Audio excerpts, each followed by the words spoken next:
Hello and welcome back to the How I Ripped Off Buffy the Vampire Slayer podcast. My name is Chip Thompson and I'm joined as always by Mr. MC. That would be me. How are you? I'm well. Excellent. I'm fine. This is... I thought it was going to lead into the coronavirus joke already. I was thinking, starting already. No, we're not that current. That's true.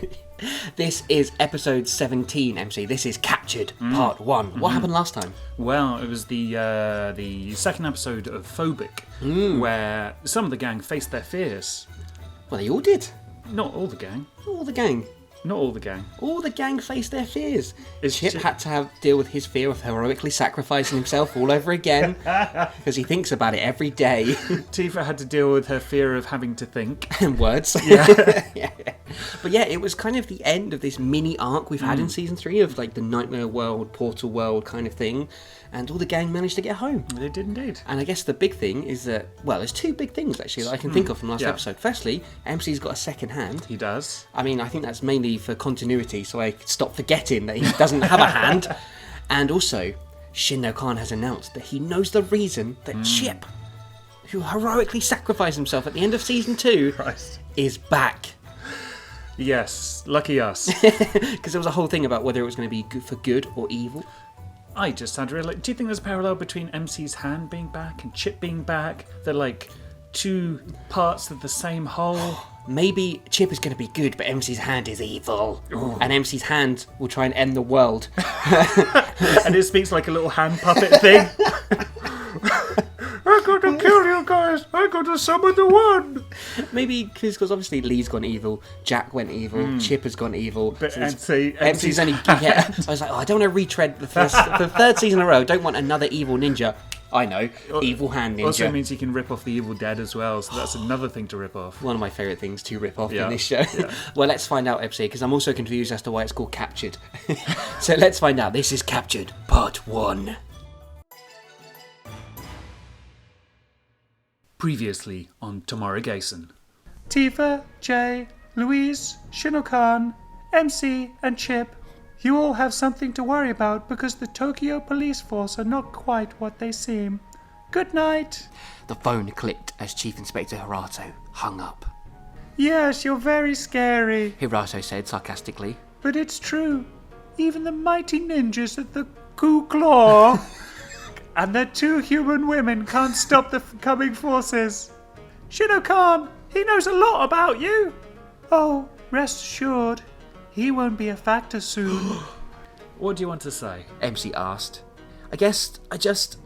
Before Chip could finish, he leaped onto MC and pushed him aside. The SWAT members, who had just arrived at the factory area, opened fire on Chip, who dived behind a pile of bricks as cover. Confused, MC got to his feet. A small blue sphere came bouncing past him. There was a bright flash. How can you expect me to forgive him after what he did? I don't expect you to forgive and forget. Just put your trust and faith into him, and his grey area will become clearer. Grey area? MC thought. Then he realised. Whether Chip's return is for good or evil. How did we get back? Jay asked. He was still a little confused that his clothes were now different and dry. I'll tell you later. MC said. You all misunderstand. Shin-no-Khan said. I have not discovered anything about the portals. Much more important. The group remained silent, intrigued by what the dead master had to say. I know why Chip was meant to be returned to us. What? How? When? Jay stammered. Yeah, what he said. Louise added. You mean if he's here for a good purpose or an evil one? Tifa asked. So we're picking up right away, like straight from where the last episode ended, straight into it. I wonder if we'll get answers straight away or if we'll try and delay it a bit for dramatic tension. I wonder. MC just stared at his master. He folded over his arms, tucking his new hand into his armpit in case it took the focus away from what Shin-no-Khan just said. Do you have anything to add? Shin-no-Khan asked MC, like, have you got a new hand or anything like that you're keeping from us? like Is it evil? I like MC's got his, eyes on the prize, though. He's hiding his new hand. I mean, Tifa kind of pointed it out in the last episode, didn't she? Fair enough. Yeah. She's... It's going to make a really horrible joke there. Glad that she can hug She MC can high better. 10 MC now. Yes. Wait, she can't count to 10. The ninja just shook his head and remained silent, waiting for the big speech Shin-no-Khan was undoubtedly about to deliver. I like how they know Shin-no-Khan so well. Yeah. It's not like it's going to be, well, he's here to do this. It's, Well, 3,000 years ago, a prophecy said blah, blah, blah, blah, blah. He's got half a can of Foster's in his hand. If you would remain calm, keep all questions until I have finished, and let me explain. I'm afraid it is a fairly long tale. is it Shin-no-Khan, or are you just going to pad it unnecessarily? Slur your words and fall over a bit. Jay, Louise and Tifa all took seats at the lobby table. MC stayed standing. I sought out information to the portals that had been set upon us all, which, by the way, I am glad to see you have all returned safely. Some better than others. He addressed MC. I like how he says, oh, I'm glad you're back. Even though, 20 minutes ago I was saying, no, they're not important. Who cares? Also, Shin-no-Khan has noticed his hand as well. He has. Yeah, you've come back better than others. Yeah. Obviously, he couldn't hide things from his master. I remember. Jay blurted out. It was Harato. He was the son of the bitch son of the bitch that sent... He was the son of the bitch that sent me into that place. So it's Harato's mum who sent them in. And also, she's not a bitch, she's the bitch. I know. Jay, shut up! Louise said. Oh, I like how one episode in, they're all the gang's back together and friends again, and straight away they're back to abusing Jay. This was after Louise saying, oh, actually, I realised that Jay is a friend and blah, blah, blah. Oh, I see. Now I'm back. You want to keep arguing. Well, I know you're a ninja now, but... Jay caught MC glaring at him and kept quiet. Anyway, Shin-no-Khan continued. He started to pace ever so slightly, the way MC remembered him doing when he was teaching inside the dojo. I travelled to some of the dimensions I am able to go to and started to ask questions about these portals. I started questioning Mandok. He is a powerful warlock fluent in combat, magics, and has a supreme knowledge of the other worlds. He started to speak to me about a prophecy. Oh, God. Prophecy! He started to speak to me about a prophecy involving one of the ninjas. I told him that I didn't have time for this. We fought for about 2 hours. Wait, why were they fighting? Wait, and does he mean physically or in an argumentative kind of way? Why are they fighting? Who is Mandok? Why didn't he care? What is going on? Is Mandok his side chick? It's oh, you always say you never have time for this. You just want to know about my prophecies. You never want to hear about my day. Oh dear, someone please write a spin-off about Mandok. But you're a ghost. Tifa said, a little confused. Oh, bless her. No, she's only just realised that he's a ghost. It's because Shin-no-Khan put a white sheet over his head and was going, woo! Only here. MC corrected his girlfriend, or mansplained the ghostness of it to him. He can be corporeal in other dimensions. I finally had him beaten when he mentioned Chip's name. Oh, for real, guys, I totally kicked his ass. I know I got the black eye, but you just should have seen the other dude. I finally had him beaten when he mentioned Chip's name. He said he knew of the ninja, produced for good, but plagued mankind by almost destroying it. Mandoc spoke of the prophecy again and told me it was about Chip. He fell silent for a moment. He looked worried. I mean, Shin-no-Khan was already kind of aware there was a prophecy around Chip's return. So I don't know why he's beating his friend up to get information when he knew clearly what the prophecy was. And why...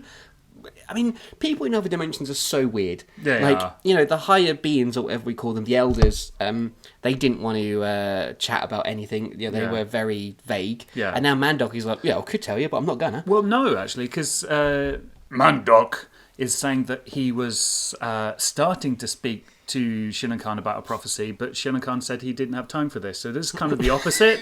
Whereas before, Shin-no-Khan was trying to get details and they wouldn't tell him anything, and then they fought. This time, somebody wants to give him details and he says no, and he still fights about it. I reckon at some point the gang's going to have to have some sort of intervention with Shin-no-Khan. So we need to talk about your drinking because you just don't care about anything. There's a prophecy about one of your ninjas. A bunch of them have gone missing in other worlds and you just don't give a shit. Whatever it is, we can handle it, Louise said. This may shock and surprise you, especially you, MC. What do you... MC started to say. And you, Tifa. Shin-no-Khan finished? So, do you remember the prophecy... Yeah, another fucking prophecy. Prophecy, please use the correct term. Sorry. A prophecy involving MC when he was in the forest and Yes! the evil wizard necromancer guy said something about his son. I do remember that. Well done. Chip is MC's son. And Tifa is his mum.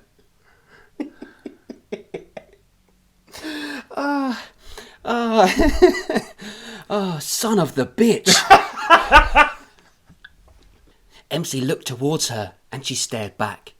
Before MC could find words to comfort Tifa, a small silver cylinder rolled towards them. Everyone down! MC yelled. They all made it to the ground just as the smoke bomb went off. The SWAT emerged through the doors, some abseiling from the ceiling. MC took the rope of one who had come from above and wrapped it around the unwelcome visitor's neck, snapping it quickly. And he's able to do that so much better with two hands. Yeah, absolutely, because you can grab the guy, grab the rope, Exactly. yeah, get into it. But the fucking SWAT are back. I know. How have they not move, SWAT guys. proved? Just fucking move house. But they're like, oh, we've got this house for free, you know, like, oh, I don't want to give it up. All that furniture we'd have to move from the lobby. I mean, that would take literally years. But they've not had any time to deal with it in a way, I guess, because they got portaled away by That's the SWAT. true. And I guess, I mean, I don't know how much, I think it's been a few hours since MC and Louise were taken. Yeah. Maybe in the timeline. I don't know. So really the SWAT could have been staying around watching the premises, maybe. True. Maybe they wanted to hit them while the guys were still in the Hell Dimension, but they got the timing wrong. Yeah. MC turned his attention to the others. Louise headed for the group that had just burst through the door. She parried their attempts at hitting her and knocked them away, trying not to be surrounded. Was Louise a ninja last time there was a big SWAT Barney at the mansion? I don't think she was she? No, I don't think she was either. So, and Ooh. Chip was fresh off a suicide attempt as well, so Yep. probably not on his best performance there. And where is Chip? Because he kind of sulked off upstairs, didn't he? He's not with the gang at the moment. Okay. He was a bit like, how dare you accuse me of doing something wrong? Jay and Tifa headed for the weapons room. When they got to the first floor, 2 SWAT members fighting Chip blocked them. They pushed him through the wooden banisters and all 3 fell to the floor. What would it be like to fall down the stairs? What a horrible thing that would be. I can't imagine anyone who would push someone down the stairs to be redeemable in any way. Unless they had a very good reason. Or if they heroically sacrificed themselves. Well, yeah, that trumps everything. Tifa and Jay continued towards the weapons room. But Chip's a ninja, so he'll be okay. Yeah. And here we are. Chip brushed himself off and fought with the 2 men that had just attacked him in his room. MC swung from the rope hanging from the lobby ceiling and launched himself into another entering pack. He was the first to his feet, watching the SWAT in front of him and using his ninja awareness There's another one. to sense danger from behind. Oh, it's like a spider sense. A ninja awareness. He's Peter Tingle. One samurai threw a knife at his back. MC effortlessly jumped high, spinning, and finally landed back on his feet. The knife flew through the air and hit another samurai in his throat. I mean, they've only just burnt the bodies of all the other ones that are attacked, aren't they? Like, their neighbours are going to be wondering what they get up to. Jay returned first, weapons in hand. Heads up! He yelled. He threw a spear-like pole towards Louise. Does that mean... So, like a spear or a staff? Or... No, a spear-like pole. Oh, okay. Get it? It's a spear-like pole, MC. It's not a spear, it's not a pole. He threw a spear-like pole towards Louise. She rose above her attackers and caught it with one hand, knocking 2 swats away as she landed. Jay dropped a kendo stick down for Chip, but a swat intercepted. He twirled the kendo stick in his hand, trying to intimidate the ninja. Chip just waited for the attack and blocked it when it came, reclaiming the kendo stick and swiping the samurai's head, almost certainly causing a concussion. How do you think Jay decides on who gets what? Is it like depending on how much he likes you? So, well, Chip did try to kill him, so he gets a stick. I'm kind of sad he didn't bring the scythe back. Oh, that'd be good. That would be cool, like if that was now his weapon of choice. Yeah. You know, like with the Teenage Mutant Ninja Turtles, everyone's got a weapon that they use. Yeah. Jay's is a scythe. It's bigger than him. He's not trained in using it, but somehow... Panics while using it. Jay also had a battle axe, but MC was too far away to reach. Tifa joined Jay, 2 crossbows in hand. Oh, she's dual-wielding crossbows? Nice. That's cool. Doesn't she have a gun? I mean... She's got that in her mouth. They fired at the group surrounding MC, easing up his load. Jay dashed downstairs and handed over the axe to MC. Oh, it's a shame MC doesn't get some sort of cool throw-in thing that he had to jump up and do a flip and catch it. He does get an axe instead of a stick, so... Yeah, that's fair. Yeah. He started to remove body parts of the SWAT quickly, not wanting to hold back. Oh, okay, so he's just like making his way through the group, chopping as best as he can, trying to immobilise them as quick as possible. Yeah. Yeah. It's just he's removing body parts. Shin-no-Khan felt helpless. He was more than able to hold his own against these samurai warriors and tactics, yet he was forced to watch from the sidelines. Of course, samurai weapons and tactics being what SWAT stands for. Indeed. And also I like how he's able to hold his own, but he's literally a ghost. So, Yeah. he literally just stands there and he's fine. Do you think he's like offering encouraging words or something? Or is he just making another cocktail? Just got the blender going. God, fuck him up, dude. We got it, Jin! Then something caught his attention. 2 more SWATs had entered the mansion, but they weren't joining the fight. They both were carrying something. Shin-no-Khan recognised it when he saw the urn more clearly, but it wasn't in time. As he started to shout out to MC, the samurais removed the urn's lid, and the slowdown started. Everyone except the 2 SWATs holding the urn moved 100 times slower than was meant by nature. It's like necromantic bullet time. Yeah, I guess so. It was like the Undertaker's going to come out or something. The bullet time-like fight continued as the urn did what it needed to do. At least he ripped off the Matrix in a relatively original way. Sort of. Kind of. I mean, you literally did call it bullet time, but... When it had finished, the lid was placed back on top. The SWAT team started to fade back, and they started to exit the building. This SWAT team, considering they're just supposedly ordinary dudes, is apparently completely okay with going to attack people who chop them apart with a battle axe. Again. Yeah. All your friends died last time, but this time, take this urn. Louise grabbed hold of one, deciding they could question one as to why they had been attacked this time. The samurai easily broke her grip and elbowed her face, knocking her down. He vanished with the others, once again leaving the gang with a mansion full of dead SWAT members. It's becoming a habit. Also, why does it say that he easily broke her grip? That seems kind of condescending. Like, she's a ninja now. I mean, he's a well-trained samurai, but yeah, I mean, considering how sexist the entire series is, it wouldn't surprise me if I was like, oh, because she's a woman. Those guys just never give up, do they? Tifa said as she joined the others in the lobby. What do you suppose they wanted? Jay asked. I got a good idea. MC said as he looked at Chip, who just stared back. A little help? A woozy Louise called out. Tifa helped her up and saw the bruise that had started to develop on her chin. Girl, you got bashed. That's a genuine female-to-female dialogue. Passing the Bechdel test right here. I know what women sound like. Girl, you got bashed. What happened? Did he get a lucky one in? Ooh, has she lost her ninja powers? Is that what that was about? Had they stolen the ghost? The ninja ghost? Oh, yeah, because she is not impregnated. That's the wrong word. She's she would Possessed. yeah, Sort kind of, of. yeah, absorbed the ghostly powers. Yeah. Something like that. Anyway, let's try not to worry about them. We need to hear what Shin-no-Khan was about to say. This will be something of interest to you, too. MC said to Chip. This will be something of interest to you, too. I'm missing another O there, I think. Right. Better not do that thing you do where you piss off when something's about to go down. So where is he? Chip asked. The gang scanned the lobby. It was true. Shin-no-Khan was nowhere to be seen. Ooh, that's what happened. He got earned. Well, let's find out. Maybe he did that vanishing thing he does when the fight broke out. Louise suggested, nursing her face. Maybe he went off to get pissed. No, they couldn't have done anything to him. Being a ghost at all. MC replied, getting slightly concerned. Did anyone else see that swirl of bright light at the door a minute ago? Jay asked, probably concerned he's going to get portaled again. Or maybe Shin-no-Khan get portaled? What's his worst fear? Sobriety? They take away 24-hour licensing. They all shook their heads. All except Chip. I did. It wasn't there for long. Just a flash. But there was defiantly something there. I wonder when in my life I learned how to spell definitely. That's what the fight was for. Tifa started to say. No. MC said. He's just playing a trick on us. Pranked you. He gets like this when he's drunk. It's just a prank, bro.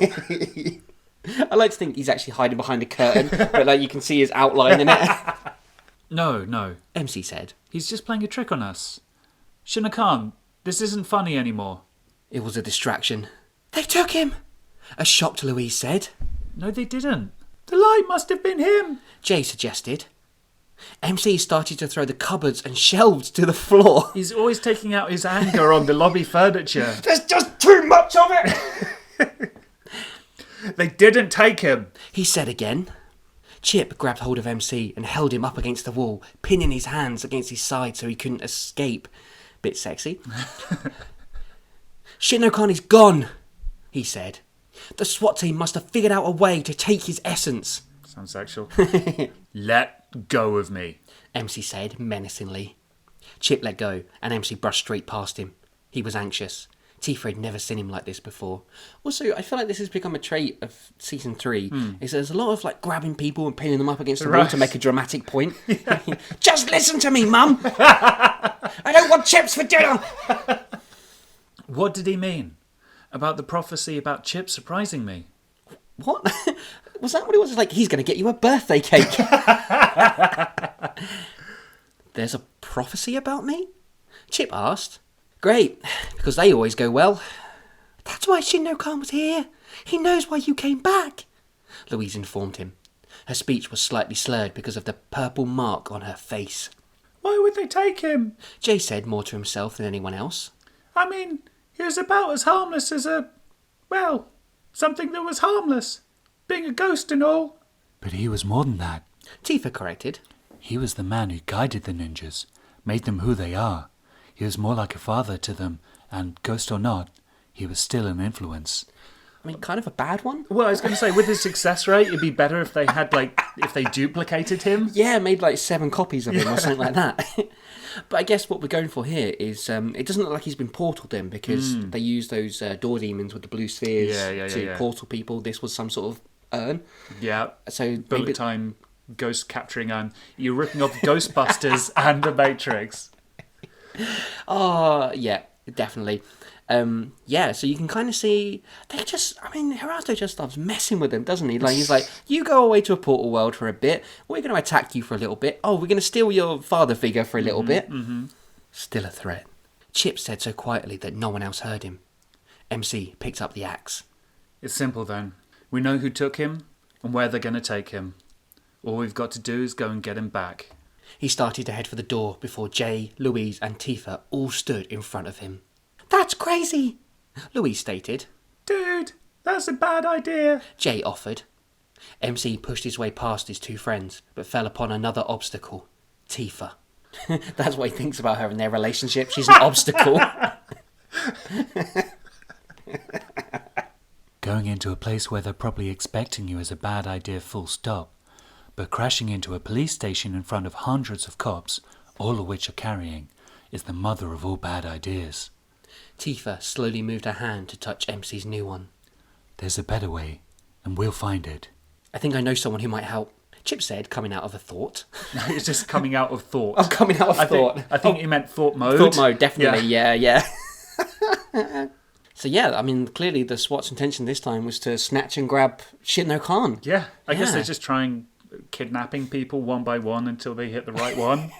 It's weird in a way because, I mean, in some ways, the antagonists of the past 2 seasons have all kind of messed with the gang a little bit, but it's been a bit more emotionally because obviously Jack and Lee were friends, and then they'd make monsters that Chip and MC would have to go and fight, try to end the world. Chip, obviously, turning evil on his friends is a very emotional kind of thing, but this is a real kind of... I mean, it doesn't seem like there's a lot of thinking behind it in a way. There's no end game in a way that we know of at this point, which is, I think we have mentioned this in this season so far, in that there's no straight up, here's definitely the one bad guy you've got to fight and beat. Sure. It's just all these, like Tifa, an obstacle put in your way to just You're to saying mess Tifa is with the you. bad guy. I mean, Haruto has definitely been the villain, but we've said before there's Mr. Johnson, all that kind of stuff. But also the previous villains have had a personal connection to the gang. Yes. Whereas Haruto is more of a sort of cat-stroking evil villain outsider. I mean, there's been hints to his past as well in terms of, did he have something to do with Shin-no-Khan's that's father's true, that's death true. and that sort of thing? Is he a really old being? Yeah. But hopefully we'll find out more soon. As the gang pulled the car up outside Dom's antique place, Yay! MC asked Louise and Chip. Oh, I wish Dom was here for this episode. Yeah, he was kind of here for the wrong episode in many ways. So, you two both know the guy who runs the shop? How? He helped me out once. Louise said. Looking straight ahead, Chip replied, I beat him up for information when I was evil. I love the wording of when I was evil, I did this thing. I'm a completely different person now. Looks like an antique shop. Jay commented. That's because it is, Louise said. but he also deals in the occult. MC walked into the shop first, wanting to get information as quick as he could. Wasn't it MC who first sent Louise to Dom?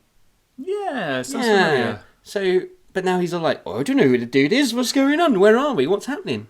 MC walked into the shop first, wanting to get information as quick as he could. The gang was surprised to see Dom behind the counter by an open till. 2 men stood in front of him.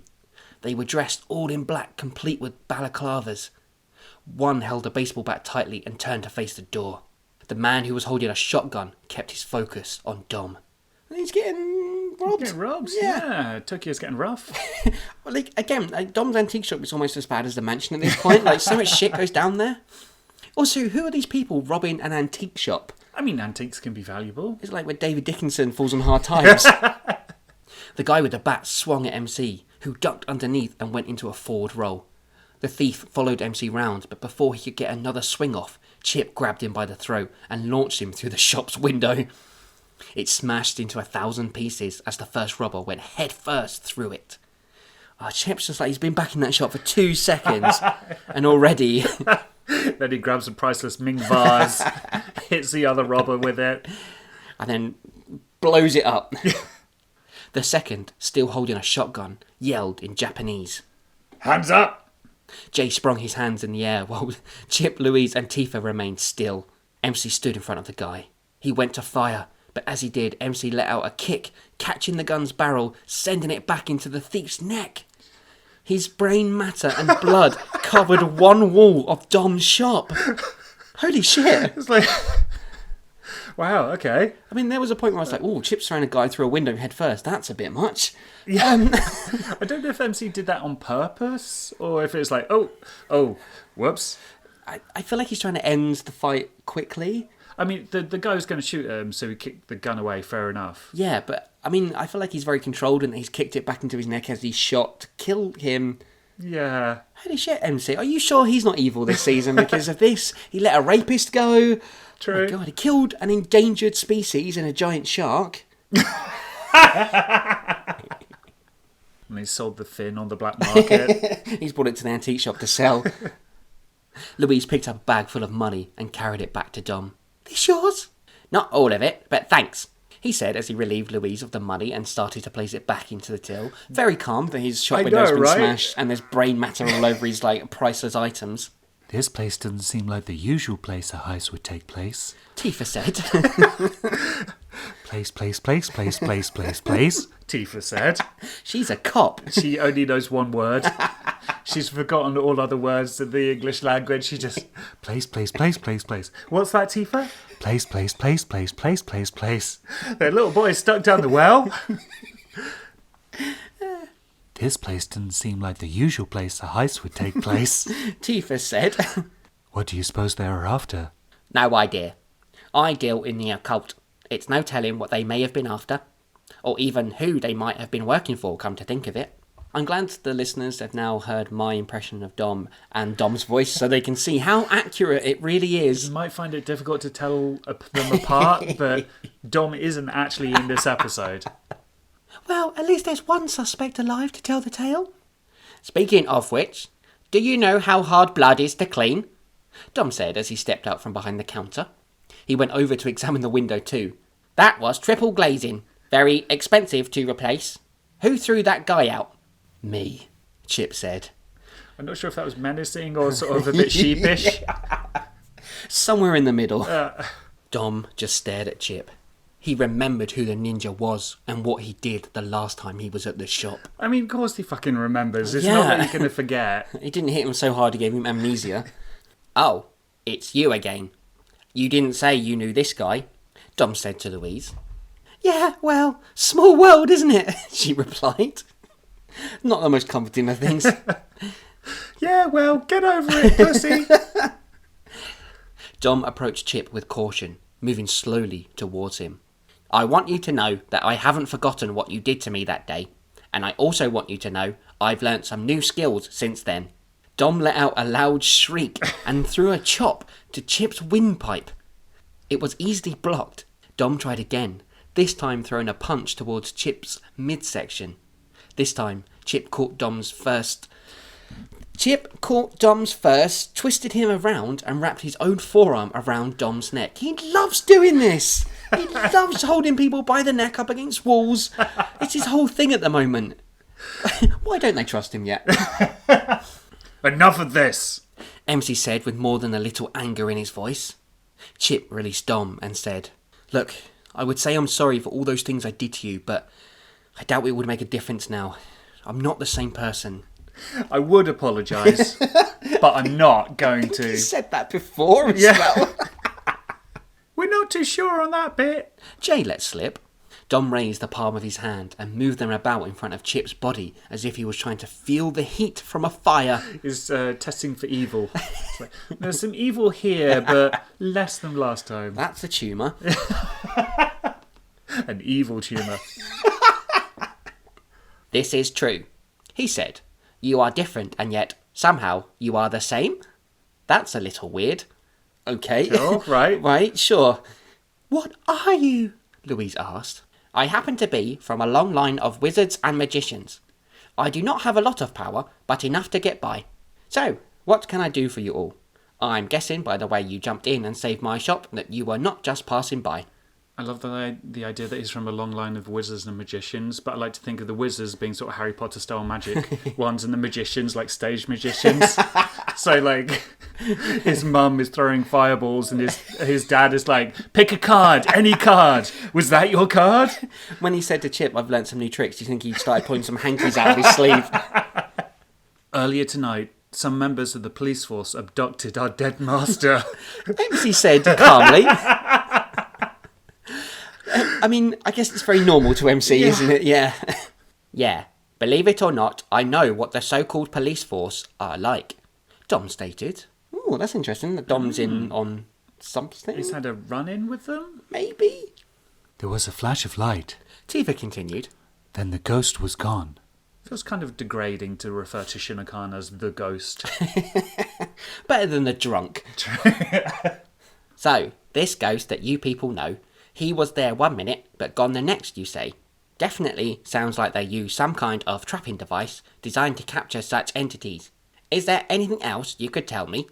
Yes, there was a blinding flash of light for about a second or so. Chip added. I mean, they've really covered there was a flash of light. Tifa literally just said that. Also, the fact that it's... I'm literally just picturing the ghost capture thing from Ghostbusters. Because that has a flash of light. It's a trapping device. Yeah, but imagine that in urn form. Okay. Follow me to the back room. I have much in the way of occult reference books. Chip, Jay and Louise started to follow Dom. Tifa walked over to the still alive yet unconscious Robert outside. What are you doing? MC asked. I'm going to start questioning him. We need to know what they were after, in case it was important. Nothing is more important than finding Shin-no-Khan. I need your help to find him. Yeah, sure. Tifa relented and joined the others in the back room of the antique shop. What would Tifa's questioning consist of? Place? Place. What comes after 2? What number comes after 2? Talk, you son of a bitch. Everyone laughs at me because I can't count to it. What is purple? What did the cat say? What did the cat sit on? Is it a bat? Is it a rat? And on that bombshell, that's where we're going to end part 1 of Captured. Well, normally, MC, part 1 of these episodes is usually a lot of the build-up, but there was a fair amount going on in this episode. There were more Death SWAT members. There was a lot more bodies to burn. They've really got to run out at some point. Not only that, but they've got bodies back at the mansion they've got to take care of. There's brain matter all over Dom's shop, who's apparently fine with the smashed-in window, unconscious robber out the front, and a dead man in the front window. He's just like, yeah, let's just pop in the back and have a chat. It's from the long line of wizards and magicians. Maybe he's going to make the shop disappear with a big illusion and a massive mirror. He pulls a bunch of hankies out of his sleeve to start mopping up all the brains. So what do you think with this episode, MC? Well, intriguing that it's kind of variation on a theme with somebody else getting kidnapped, but this time in a different way. Mm-hmm. But it's an interesting... It's not Louise. It is interesting, though, because it's kind of... Whereas before they got the fighters, and Jay... Mm-hmm. This time it's the... I don't want to use the word brains behind the operation, but the heart and soul and the father figure. Almost the conscience of the team. Yes. Sort of. He means well. Yeah. Like a kindly old man who now reads the Daily Mail. So, yeah, interesting to see what impact it's going to have. And also, whereas before MC... This whole season actually has MC kind of on an emotional whatever, like when Jay was kidnapped and he let the rapist go. Yep. And now he's letting the robber go. Yeah. You know, he's a real sort of one-track mind. And he was put into a nightmare portal world as well. So, yeah, he's having a tough year, isn't he, But MC? he's got his fucking hand back. He has, but also something to do with the prophecy around Chip has to do with him and Tifa. Yeah. Do you think it's going to be something like Chip is going to kill his son or something? Maybe. I mean, I don't know how many times you'd have to heroically sacrifice yourself to get over killing someone's son. Maybe it'll be like MC and Tifa's son comes back from the future and he's like this cool Cable character, but he's evil, and then Chip kills him. Oh my god, I just realised that obviously in Angel, Angel has a son. Oh, I fucking hated that guy. He gets kidnapped, Connor, and then comes back as like a teenager. Oh, I hated him so much. Do you think I'm going to rip that off? Is that a thing? Yeah, absolutely. So maybe it will turn out to be Chip. Yeah. Yeah. He went forward in time and they put him back in England where he became a wisecracking, unemployed scriptwriter. Are you going to rip off Back to the Future now as well? I'm surprised they haven't already, to be honest. Well, if you've got any theories as to how Chip is going to turn out to be Tifa and MC's son, there are numerous ways in which you can get in touch. When an MC and a Tifa love each other very much... They go on social media and contact us. There are numerous ways you can get in touch. You can find us at Facebook, where we're at facebook.com/HowIRippedOffPodcast, and there you can come and like all our posts. You can like the page. You can message us. You can. Come and message us. Like, Do I all look at those the things. stats. We're so lonely. We are, please. We're fucking coronavirus. We're all quarantined at the moment, so come and have a chat. But yeah, I think it'd be really cool. So I look at the stats of where these episodes are listened to, and there are some far out countries, man. I mean, have you ever heard of a place called Canada? What? Exactly, and the States and I've seen Norway, United Arab Emirates has been in there, Peru. So if you're, and even England as well. I mean, that's fine if you're in England, great. But wherever you are, come and send us a message. It'd be really, really nice to hear from you, and see how you're getting on with season 3. We would absolutely love that. And if you'd rather not do that on Facebook, you can, of course, use Twitter @HowIRippedOff. And I mean, obviously, you know how to use Twitter, MC. Oh, So I do the tweets all the time. And if you just want to go back and listen to our entire back catalogue, you can find it on. It's like I wrote this. SoundCloud, Stitcher Radio, iTunes, and YouTube. And please, place. Leave us a rating and a review. It really helps us out, and it stokes our fragile little egos. Exactly. And come and leave us a 5-star review, and just put in the description, place. That would be amazing.